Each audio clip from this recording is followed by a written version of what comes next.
गणेश नाईक पालकमंत्री असलेल्या पालघरमध्ये शिंदेंचा दौरा आज होतोय। पालघर जिल्ह्यामध्ये शिंदेंच्या आज 4 सभा होणार आहेत।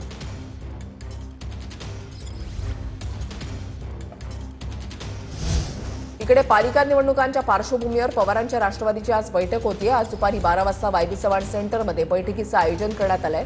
शरद पवारांच्या उपस्थितीमध्ये ही महत्त्वाची बैठक पार पडणार आहे।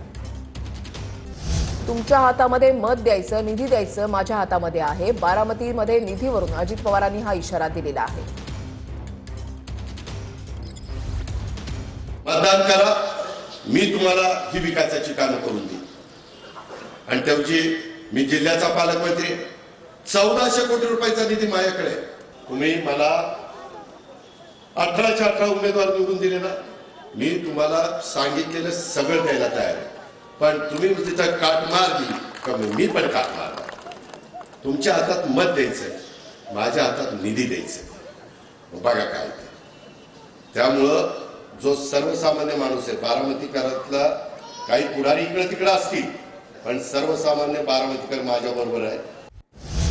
स्थानिक परिस्थितीनुसार राज्यामध्ये काही ठिकाणी राष्ट्रवादीची युती आहे। याचा अर्थ एकत्रित येण्याचा विषय येत नाही असं सुनील तटकरेंनी म्हटलंय। एनडीएमधील आमचा सहभाग कायम राहील असं सुनील तटकरेंनी स्पष्ट केलंय। राष्ट्रवादी एकत्र येण्याच्या प्रश्नावर तटकरेंची प्रतिक्रिया आहे। एक असं आहे की त्या स्थानिक परिस्थितीनुसार ती युती झाली।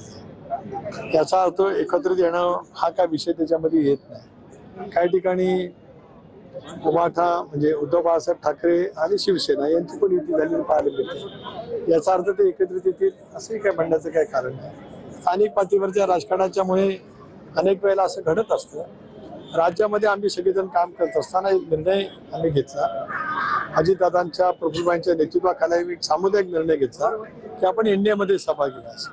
त्यामुळे एनडीए मधला सहभाग हा आमचा कायम राहील। एनडीए मधला आमच्या सहभागाच्या बद्दल ज्यांना योग्य वाटेल ते सोबत येतील।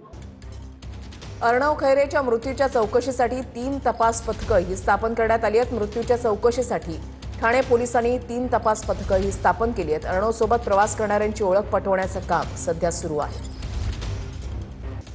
अहिल्यानगरमध्ये वनविभागाच्या विरोधात प्रहारनं अनोखं आंदोलन केलंय। वनविभागाच्या गेटवर खेकडे फेकून प्रहारनं आंदोलन केलंय।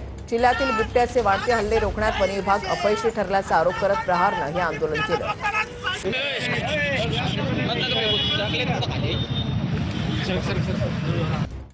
3 वर्षे चिमुकलीच्या अत्याचार आणि हत्या प्रकरणी मालेगावमध्ये काल रात्री कॅन्डल मार्च काढण्यात आला। कॅन्डल मार्चमध्ये अनेक महिला, विद्यार्थ्यांसह नागरिकांनी सहभाग घेतला।